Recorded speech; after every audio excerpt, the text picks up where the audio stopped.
e irmãos que estão lá participando,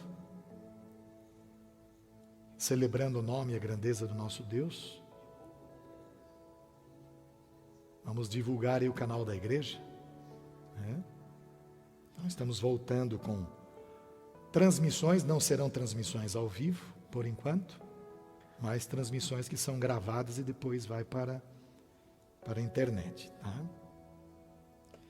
Então, no domingo passado nós prometemos uma palavra, na verdade ela tem continuidade com o 7º mandamento, não adulterarás, porque isso não envolve só a questão do casal casado, mas envolve também solteiros, solteiras, envolve divorciados, divorciadas, viúvos e viúvas, mas nós vamos separar um tempo, uma outra ocasião, para falar a esse grupo de pessoas, e assim trazer o ensino, o fortalecimento e o consolo da palavra de Deus, consolo no sentido de encorajar, não é porque a pessoa que está divorciada é uma pobre coitada, não, Deus tem uma palavra maravilhosa para esse grupo de pessoas, mas a ocasião exige que continuemos com os 10 mandamentos, e hoje especificamente falando sobre o 8º mandamento, não furtarás. Êxodo capítulo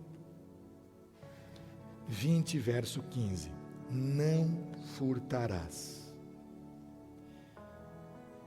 Vamos orar então, pedindo que Deus assim promova o entendimento e nos traga riqueza dos altos céus, no poder, na instrução do seu Espírito, para que possamos colocar em prática os seus mandamentos. Bondoso Deus, fala ao nosso coração, a cada um de nós, segundo cada uma das nossas necessidades. Somos pequenos, imperfeitos, limitados, mas atingidos pela tua maravilhosa graça, que não nos deixas abandonados ao léu, por esses caminhos escabrosos, e tanto Satanás quanto este mundo tenebroso oferecem. Mas o Senhor nos libertou do império das trevas e nos transportou para o reino do teu Filho maravilhoso, para a tua maravilhosa luz.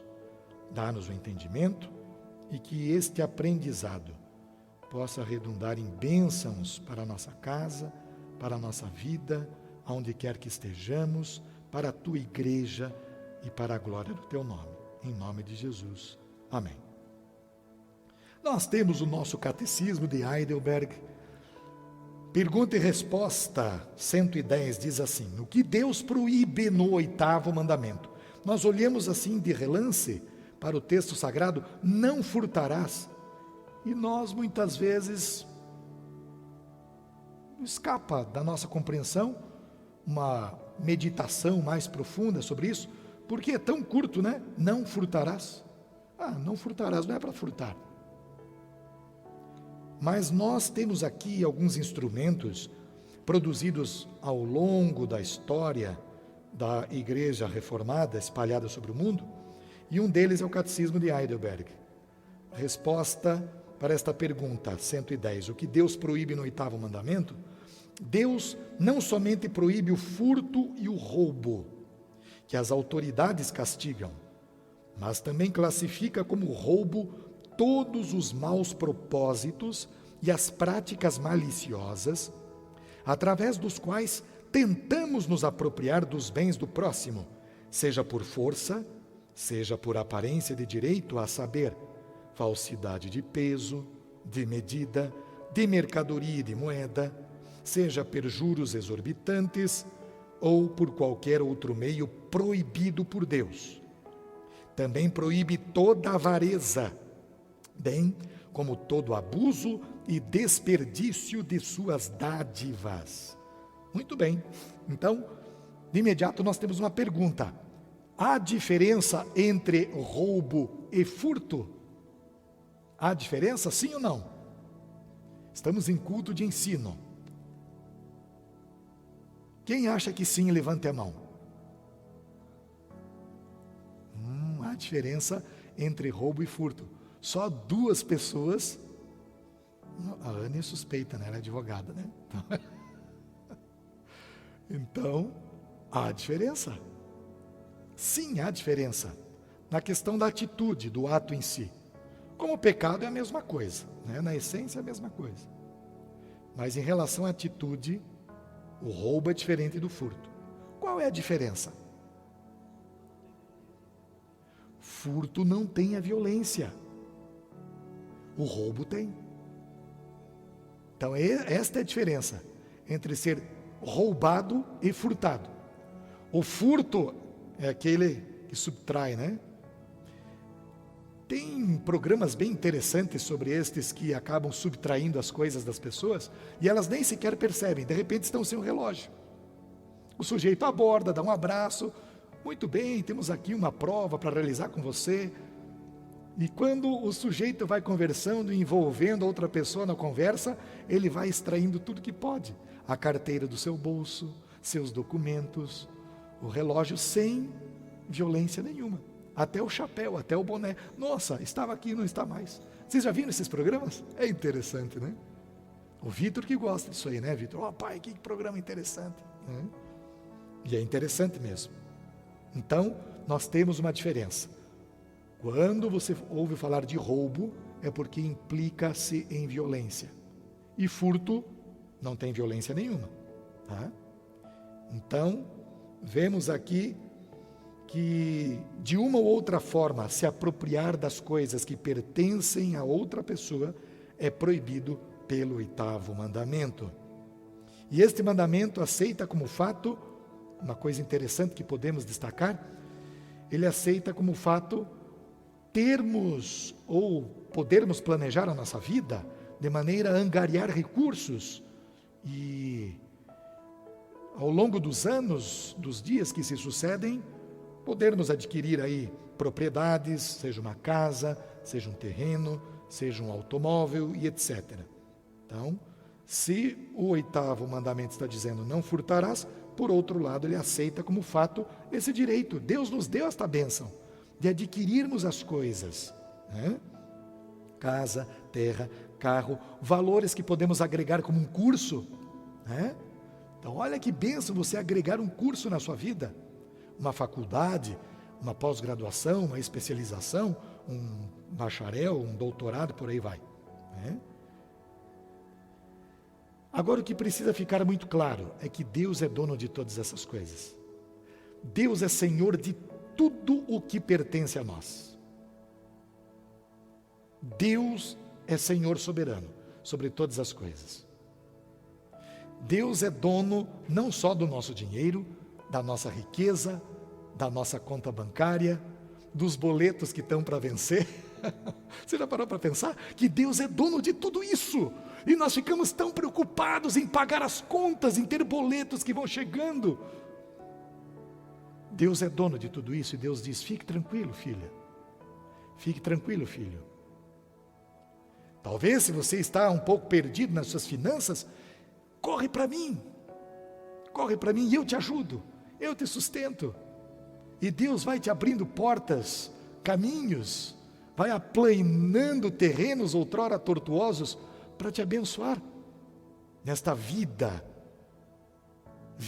onde você pode acumular seus tesouros sobre a terra.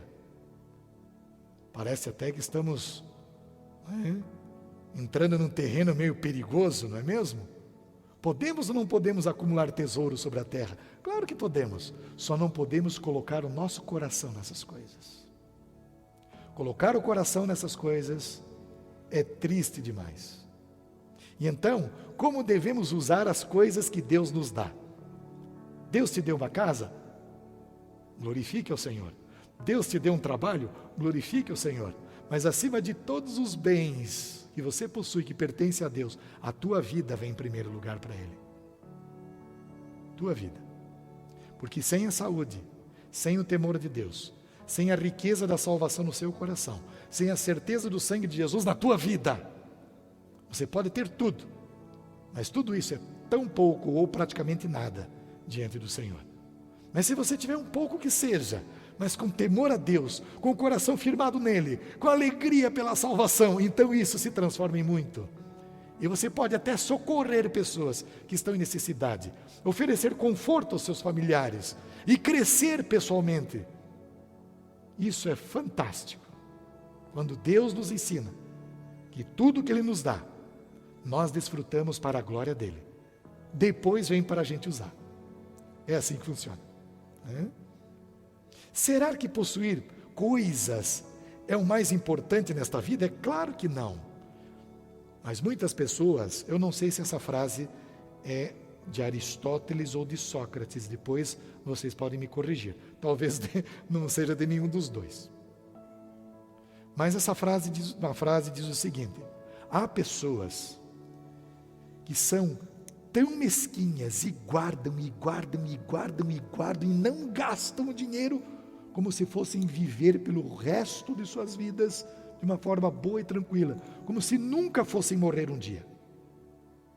Enquanto que há outros que abrem a mão, esbanjam, vivem hoje como se fossem morrer daqui a pouquinho.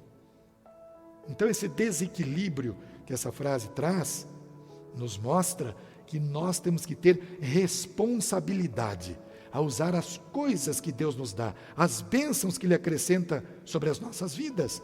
Nós recebemos esta tarefa de cuidar da criação do Senhor e temos que fazer com responsabilidade.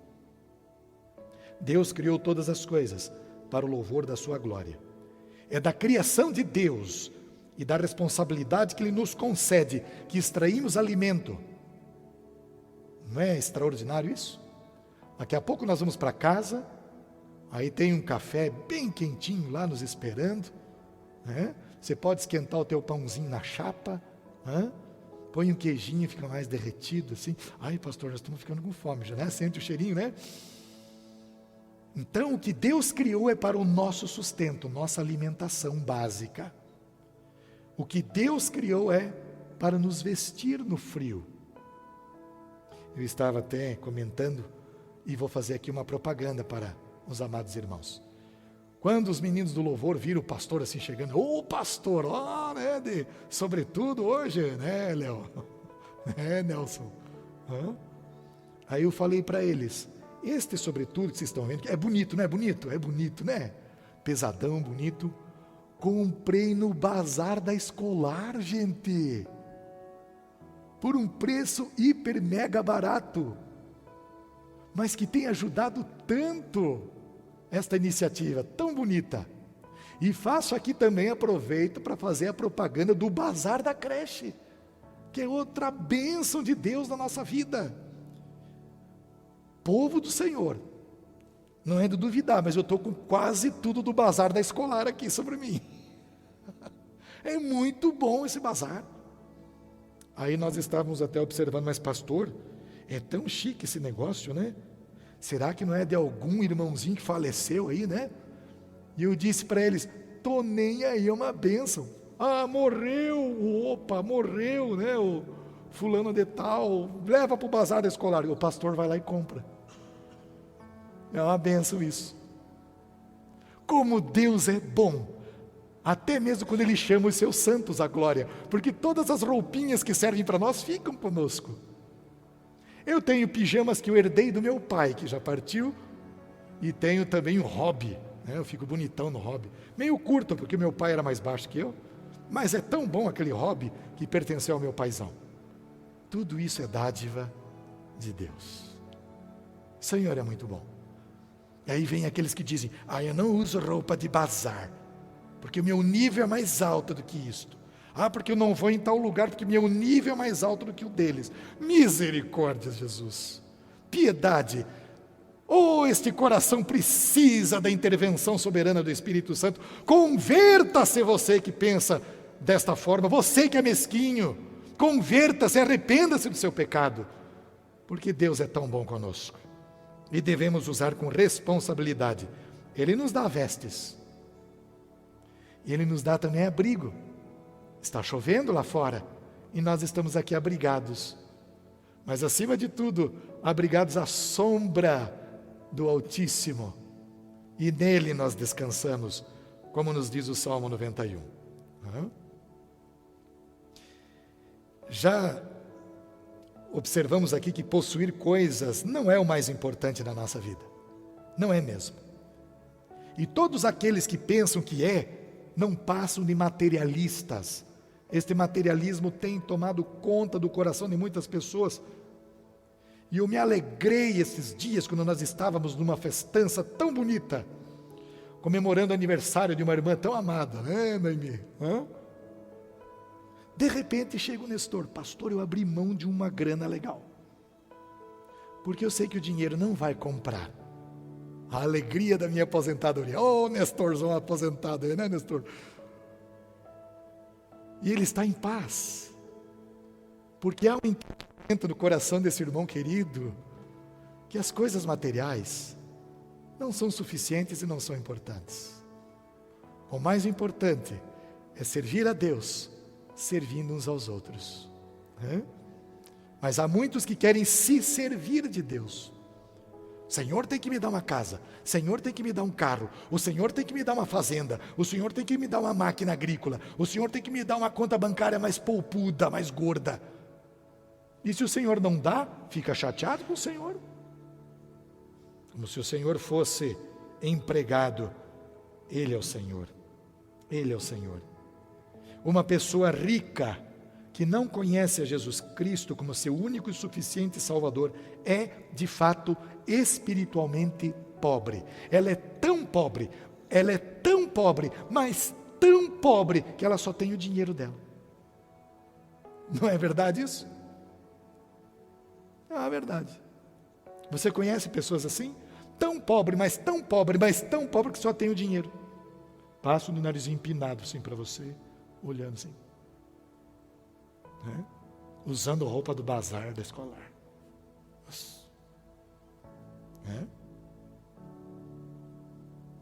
E depois dizem que a nossa igreja é de gente rica. O pastor usando coisas de bazar. Glória a Deus por isso. Somos uma igreja rica, riquíssima, da graça, do amor, da verdade que procede do trono de Deus. Somos riquíssima porque há sobre nós o sangue de Cristo, o sangue que perdoa, que purifica, que restaura, que nos une como família da fé e que nos faz prosseguir. Mateus 16, 26, vamos lá. Que Jesus disse? Há um ensino de Jesus sobre isso. Pois quem quiser salvar a sua vida, a perderá. Mas quem perder a sua vida por minha causa, a encontrará. Maravilhoso isso, não? Então, de que adianta o homem ganhar o mundo inteiro e perder a sua alma? Ou o que o homem poderá dar em troca da sua alma? Aí o ensino de Jesus. Quando olhamos para este 8º mandamento, Deus proíbe várias coisas, que estão correlatas aí em relação ao furtarás. Levítico 19, 13. Vamos à primeira delas. Levítico 19, 13. Não oprimam, nem roubem o seu próximo. Não retenham até amanhã do dia seguinte o pagamento de uma diarista. É terrível quando nós observamos isto na igreja que se diz igreja de Cristo. Não é o caso da nossa, graças a Deus, né? Mas igrejas onde você observa pessoas dizendo: irmãzinha, a irmã trabalha de diarista, não é mesmo, minha querida? Membros da mesma igreja. Vem trabalhar na minha casa. E aquela irmãzinha que é diarista, ela já tem calculado que a diária é R$150 ou até 200. E aquela irmã diz: como você é minha irmã em Cristo, você pode me fazer a R$100 a diária, né? Não é terrível isso? No meio do povo de Deus? Reter o que é justo? Isso é uma afronta ao Senhor. Não é uma afronta só àquela irmãzinha. É uma afronta ao próprio Deus. Porque está bem claro: não oprimam, nem roubem o seu próximo. Não retenham até amanhã do dia seguinte o pagamento de uma ou de um diarista. Pagar atrasado é uma das formas do furto. É bem verdade que hoje o dinheiro já está, né, em declínio. Nós estamos usando o dinheiro de plástico agora. Tudo é cartão, né? Mas ainda acontece por aí, como já aconteceu de outras vezes. Será que por muitas vezes não recebemos um troco a mais e paramos e pensamos, quem mandou ser distraído na hora de devolver o troco? E a gente caminhou com aquele 50 a mais no bolso, caminhou com aqueles 100 reais a mais no bolso, tem que ser bem distraído, né? Para ser todo esse volume. E tem pessoas que são oportunistas, vivendo da exploração do próximo, né? Outra questão que envolve este não furtarás. Vamos a Deuteronômio 25, a partir do 13 até o 16. Não tenho na bolsa 2 padrões para o mesmo peso, um maior e outro menor. Não tenho em casa 2 padrões para a mesma medida, um maior e outro menor. Tenham pesos e medidas exatos e honestos, para que vocês vivam muito tempo na terra que o Senhor, o seu Deus, dá a vocês. Pois o Senhor, o seu Deus, detesta quem faz estas coisas, quem negocia desonestamente. Nós estamos aqui diante de uma situação bem interessante. A igreja não tem dinheiro, mas a igreja é rica. Nós estamos para negociar aí oportunamente, né, Ari? Nós vamos falar com mais propriedade. Por isso esteja em oração. Estamos pensando em negociar com o terreno de lá, porque este terreno daqui está um pouco complicado, né?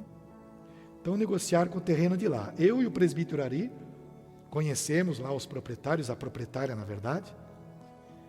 E aí eu voltei lá, até comentei com o Ari, para pegar o número da matrícula, para que nós pudéssemos fazer uma avaliação justa. E encaminhamos já para a avaliação. E aí, naquela ocasião, a proprietária disse, pastor, faça um preço bom, viu? Eu disse, eu não vou fazer preço bom não, minha querida. Eu vou fazer um preço justo. E ela, é verdade, né? É verdade. Então, como é bom negociar com transparência, fazer um preço justo, não sermos desonestos. Isso é uma bênção do Senhor. Então, vemos aqui em Deuteronômio, que esta palavra desonestidade está interligada com a palavra falsificação. É complicado isso, né? Nunca me esqueço do dia em que cheguei em casa, depois de ter abastecido o carro, há muito tempo atrás já. Aí abro a minha carteira, vou conferir o dinheiro, e lá estava o troco. Tudo certinho.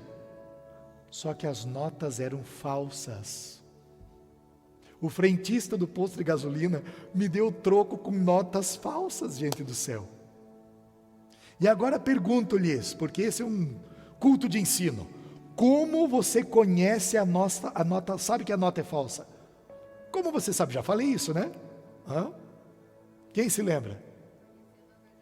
Conhecendo a verdadeira. Se você não conhece a nota verdadeira, você vai ser pego com a nota falsa. E isso nós aplicamos na palavra de Deus. Se você não conhecer as Sagradas Escrituras, ou você vai ser um que furta, ou um que será furtado, por não conhecer a palavra de Deus. Então esse é o ponto, né? Provérbios 21, 20, outra questão que está aí correlacionada. Provérbios 21, 20. Na casa do sábio há comida e azeite armazenados, mas o tolo devora tudo. Neste frio nem se fala, né? Como nós atacamos a geladeira, como nós atacamos o armário, como nós vamos devorando tudo. Gente do céu, esse texto fala sobre glutonaria e fala sobre desperdício. Irmão, irmã, abandone a glutonaria na tua vida, hein? Aliás, a palavra diz, né? Põe um anjo guardando a minha boca, não é só para falar, né? Cuidar para que não fale nome feio, mas para que também não seja glutão, né? Não seja um devorador. O desperdício é pecado diante de Deus. Sabe aquele banho que o teu filho, tua filha fica horas e horas debaixo do chuveiro, Aí você vai lá na porta, filho, tá desperdiçando água, filha, abre essa porta, chega desse banho, mas eu estou aqui com meu cabelo, estou aqui que ainda não passei shampoo, ainda falta condicionador. O desperdício é complicado na nossa vida, porque é pecado, gente. Vamos usar os nossos recursos com sabedoria. Eu sei que debaixo, nesse inverno, de duas uma. Ou você tem um chuveirão quente, aquela ducha maravilhosa, e você fica horas ali embaixo. Ou você entra e sai rapidinho, porque o teu chuveiro é 110, velhinho, só sai um filete. Tem que ir fechandinho devagar, controla o filete da água. Ai, agora está quentinha a água. E ali você fica, Não é assim? Isso acontece na nossa casa, não é verdade? E aí puxa tanta energia que chega a cair o disjuntor. Aí complicou. Aí é para você sair do banho mesmo, Amados, então aqui nós estamos no outro extremo. Se um extremo é a avareza, o outro extremo é o desperdício. Desperdício de luz. Desperdício de luz é uma coisa assim impressionante em muitas residências. E lá em casa eu sou especialista em apagar as luzes da casa. Porque por onde a mulherada vai, a luz fica tudo acesa. E aí eu tenho que ir atrás apagando. E assim tem sido pelos 20 anos. A minha esposa não está aqui, mas ela sabe, Ela já admitiu, bem, faça o teu papel eu faço meu papel de acender, você faz o teu papel de apagar. Então a gente se combina por causa disso. Ela acende a luz e eu apago a luz. Não temos que desperdiçar. Alimento. Come só um pouquinho, não quero mais. Fica aquela montanha no prato.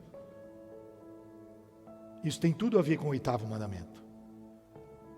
São questões muito práticas, do mandamento do Senhor, que nós nem paramos para pensar nisso muitas vezes. Meus queridos, desperdício de tempo, desperdício de energia. Às vezes nós gastamos tanto tempo com coisas inúteis e ficamos lá, Não é verdade? Nós ficamos lá e olha, fulano fez check-in não sei aonde, ciclano fez check-out não sei onde, a fotinha aqui, uma selfiezinha. Quem vê pensa que é assim uma maravilha a vida dela. Não é assim que a gente desperdiçamos tempo nessas coisas, irmãos. Estamos furtando um tempo precioso que o Senhor nos dá. Poderíamos fazer tantas outras coisas. Que tempo desperdiçado. E por aí vai. Meus queridos irmãos, mas há ainda o prejuízo velado. Prejuízo velado? O que é esse prejuízo velado? Ficamos muito aborrecidos. Por exemplo, isso já aconteceu comigo. Você vai no supermercado, você estaciona o seu carro numa vaga, aí você vem embora para casa, quando você vê, meu pai do céu, que risco terrível, está quebrado o para-choque, está amassada a lateral do carro, e não tem um bilhetinho no para-brisa, entre em contato comigo, eu fui dar ré, bati no seu carro, eu estava nervoso ou nervosa, está aqui, entre em contato comigo, eu quero ressarcir, não quero que você fique no prejuízo.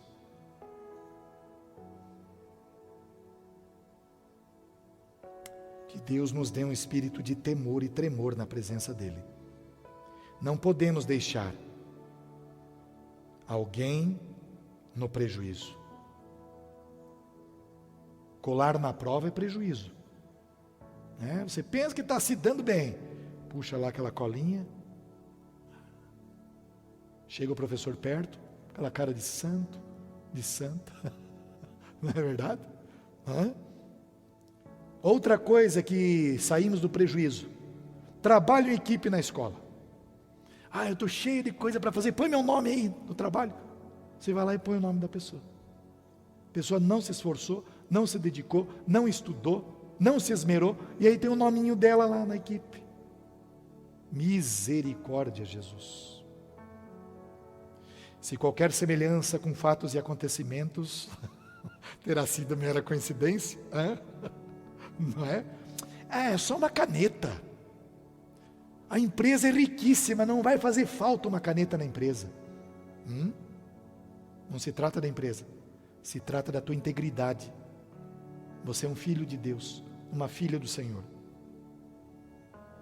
Então, amados, tem muita coisa para nós conversarmos. Então vou parar por aqui e abrir a palavra a alguns dos irmãos. Alguma pergunta? Alguma dúvida? Querem trazer algum testemunho? Testemunho, não tristemunho. Testemunho é bom. Você vibra, né?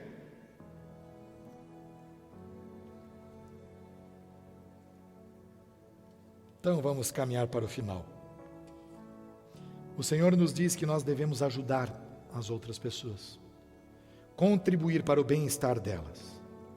E nós vemos isto em alguns textos sagrados, mas nós vamos separar aqui um, porque o tempo urge, né? Gálatas 6:10. Finalizar falando sobre ajudar o nosso semelhante. Portanto, enquanto temos oportunidade, façamos o bem a todos, especialmente aos da família da fé. Está aí um mandamento. Então, vemos Jesus Cristo. A justiça de Cristo, ela passa a ser exercida quando nós abençoamos a vida de um e de outro. E qual é o perigo da riqueza? Qual é o perigo da pobreza? Vamos para Provérbios 30, versos 7 a 9. Duas coisas peço que me des, antes que eu morra. Mantém longe de mim a falsidade e a mentira. Não me des nem pobreza nem riqueza. Dá-me apenas o alimento necessário. Senão, tendo demais, eu te negaria e te deixaria. E diria, quem é o Senhor? Se eu ficasse pobre, poderia vir a roubar, desonrando assim o nome do meu Deus. Então esta é a oração de Agur, um rei que teve o registro da sua oração em Provérbios. E o apóstolo Paulo também ensina que aqueles que querem ficar ricos caem em tentação, porque o amor ao dinheiro é a raiz ou a fonte de todos os males. Então, tanto a pobreza quanto a riqueza é um perigo. Para não ser nem rico nem pobre, o que nós temos que fazer? Trabalhar. E trabalhar. Com dedicação, com alegria. Ai, mas o salário é tão pouquinho, olha aí, veio tão pouquinho. Não amaldiçoe o teu salário. Abençoe o teu rendimento, o teu ganho. E seja feliz com o que você recebe. Mas você pode ter ambição de ganhar mais. E para chegar lá, o que você vai fazer? Vai estudar mais, vai se especializar mais, vai se aprimorar, vai se aperfeiçoar. Não é isso? É tão simples. E as pessoas ficam reclamando do salário. Eu vou lá trabalhar para fulano, para ciclano, tão pouquinho que ele paga. Também, qual que é a sua capacitação? Você mal terminou o ensino médio. E quer ganhar o quê? Vai se capacitar, vai se especializar. Para que você não caia na tentação de amaldiçoar a Deus e ao seu semelhante. Por isso, devemos tratar com responsabilidade o que Deus nos permite adquirir. Somos ensinados a agradecer a Deus por todas as bênçãos que Ele nos concede. Todas as bênçãos. 1 Timóteo 4, de 3 a 5, e assim vamos fechar o nosso tempo de louvor, adoração e ensino da palavra.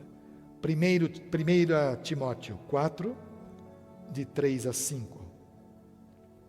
E proíbem o casamento e o consumo de alimentos que Deus criou para serem recebidos com ação de graças pelos que creem e conhecem a verdade. Havia um ensino errôneo na igreja naqueles dias, e o apóstolo Paulo estava instruindo o jovem pastor Timóteo, pois tudo que Deus criou é bom e nada deve ser rejeitado, se for recebido com ação de graças, pois é santificado pela palavra de Deus e pela oração. Vivamos então para desfrutar das coisas que o Senhor nos dá, para servir a nossa casa, para servir a nossa igreja, para servir a nossa cidade, para servir a nós mesmos para o proveito pessoal, mas acima de tudo, vivamos para a glória de Deus. Deus te abençoe, Deus te guarde, Deus ilumine o teu coração. Amém.